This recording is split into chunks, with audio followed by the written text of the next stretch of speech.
dapat ma-realize mo at age 50 that health is more important than wealth. 50, kailangan matuto din tayo mag-slow down. Yes, slow down at age 50.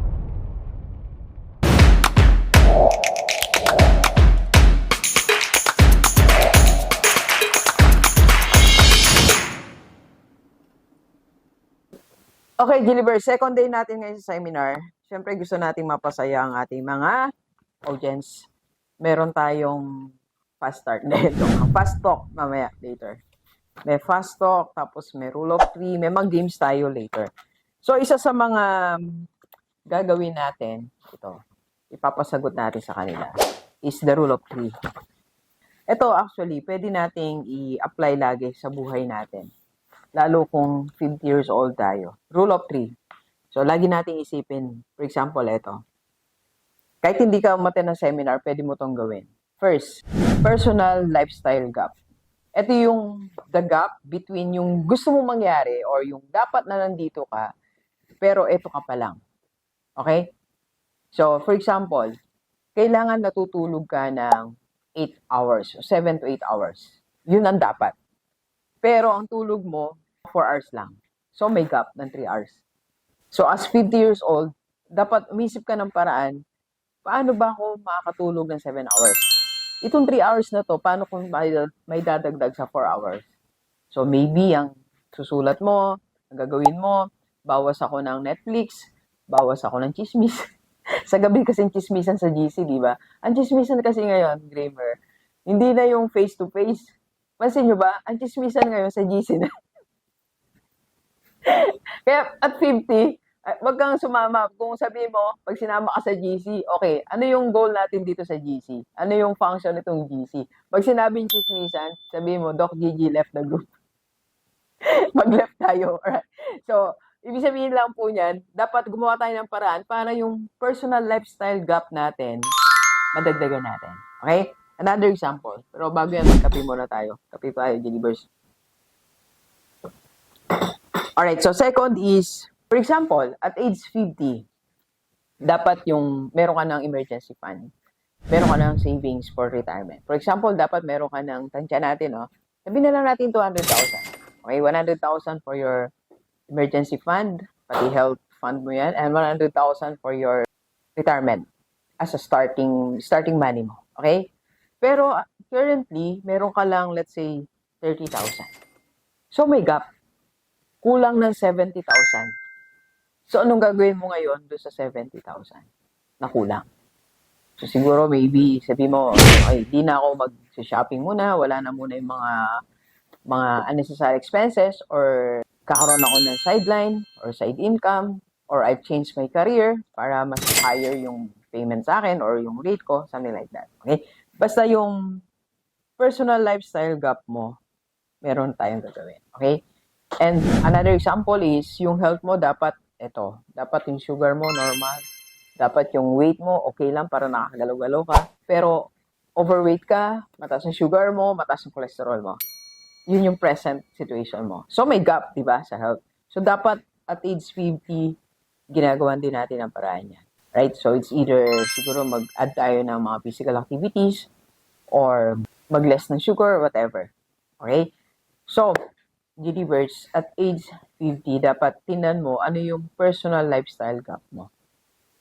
Okay? Or kung ikaw naman ay business owner, you have to help your employees to realize that merong lifestyle gap.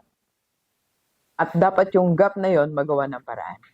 Kasi pag hindi yun na-fulfill or hindi na-ayos, hindi lang naman affected personally yung empleyado mo. Affected din ang business mo. Kasi how can they perform kung may problema sila sa finances? How can they perform well kung may problema sila sa health? Alright? So that's one of your duties. And mamaya, pag-usapan pa natin. Let's go. Kape po tayo. So, naglista ako dito ng 5 things that you need to know pag 50 ka na. So, sa lahat ng mga 50 years old, ito yung mga dapat nating malaman. Unang-una, dapat ma-realize mo at age 50 that health is more important than wealth. Yes, maybe nung nasa 20s tayo, 30s, wealth is more important than health. Tama. Kaya nga kahit mahirap, di ba, tinanggap natin yung first job natin. Naalala mo, ayaw mo namang gawin yung work na yun eh. Pero tinanggap mo because money is important than you. Kahit na mapuyat ka, kahit pagod ka, sagaran talaga yung schedule or talagang stress or masyado ma-pressure yung work, tinanggap natin. Kasi wealth is more important than health. Yun yung nangyayari ng 20s or 30s tayo. Pero pag 50, I just realized, mas importante yung health kaysa sa wealth. Kaya nga minsan, di ba, meron na tayong nire-reject na offer. Na-experience mo na ba yon sa mga freelancer or, halimbawa ako, as a speaker, meron na rin akong hindi tinatanggap na offer na pelikula. Hindi, joke lang. Mga offer na alam kong sobrang mapupuyat ako, mapapagod na ako sa travel, or pinupuntahan ko pa rin basta merong space, meron akong time to recover yung body ko. Kaya meron, pagkasunod-sunod, ayoko na rin. Dati, ang goal ko, sabi ko, 3 seminars a week. Ngayon, it's okay na 1 or 2. Kahit 1, it's okay with me. Okay? So, kaya ikaw palagaan mo yung health mo. It must be more important than wealth. Right? At age 50. And, bago tayo mag number 2, since it's more important than wealth, at 50, kailangan matuto din tayo mag-slow down. Yes, slow down at age 50. Ito yung mga hindi na sobrang gusto mo talagang set A, racket B, racket C. Walang time talaga na wala kang pahinga, wala kang break. So pag 50 ka na, slow down. Unti-unti, dahan-dahan lang, dahan-dahan. Para magtagal ka pa na nagtatrabaho. Para magtagal ka pa dyan sa negosyo mo. Kasi at age 50, hindi ka nag-slow down, hindi natin masusustain na magkaroon pa tayo ng work ng pangmatagalan or business. Right? And at age 50, if there's a need, step down. Kung talagang yung health mo nasasabotage na, yung health mo napapabayaan mo na because of your work, because you are a leader, department head, pwede ka nang mag-step down para yung health mo ma-prioritize mo. Okay? Kaya nga, di ba, may nakikita tayo, mga CEO, nag-step down pag may edad na sila. Hindi lang may edad eh. Pag nararamdaman nilang they need rest, kailangan nilang pahinga na sila, kailangan nila ayaw na nila ng stress, nag-step down sila sa position nila. Alright? So, health is more important than wealth. Prioritize health, reject some offers, slow down, and step down if there's a need. Alright, number 2. Pero bago yan, kape tayo, Genevers. By the way, sa lahat ng mga gustong kuhanin si Doc as a speaker or invite me as a speaker sa yung mga seminars, like ngayon sa mga empleyado nyo, or sales team, or schools. By the way, marami tayong pupuntang schools ngayong October and November. So marami naka-line up. Thank you so much sa lahat ng school owners, private school owners. So if you are also interested, PM me sa personal left. Ikaw yan po ang personal left. Kape tayo. Alright, number 2. Happiness is your second priority. Yes. Mas pipili mo na yung maging masaya. Kaya nga, like kahapon, sinabi ko sa seminar na kailangan you control your emotions. Kaya pag 50 years old tayo, second priority na natin happiness. Kaya nga sa lugar na pinupuntahan mo, kung di ka rin lang magiging masaya, huwag ka nang magpunta. Okay? And doon sa mga taong makakausap mo, sa group na yun, kung di ka rin lang magiging masaya sa group na yun, huwag ka nang magpakita, huwag ka nang magpunta. O sa mga events or whatever, kung di rin lang kaligayahan yan, huwag ka nang magpunta. Okay? Magpupunta ka doon sa taong masaya ka. Magpunta ka doon sa lugar na magiging masaya ka. Sumama ka sa tour na alam mo magiging masaya ka. Right? And family is not an option. Yan. At age 50, dapat alam mo na yung pamilya mo nakasama sa listahan mo. Number 1, nakalista talaga yan. So, for example, merong kang project. Choosing between a project or birthday ng nanay mo.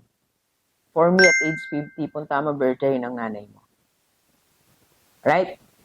O merong offer sa'yo na side hustle o anniversary niyong mag-asawa. Magpunta ka dun sa anniversary niyong mag-asawa.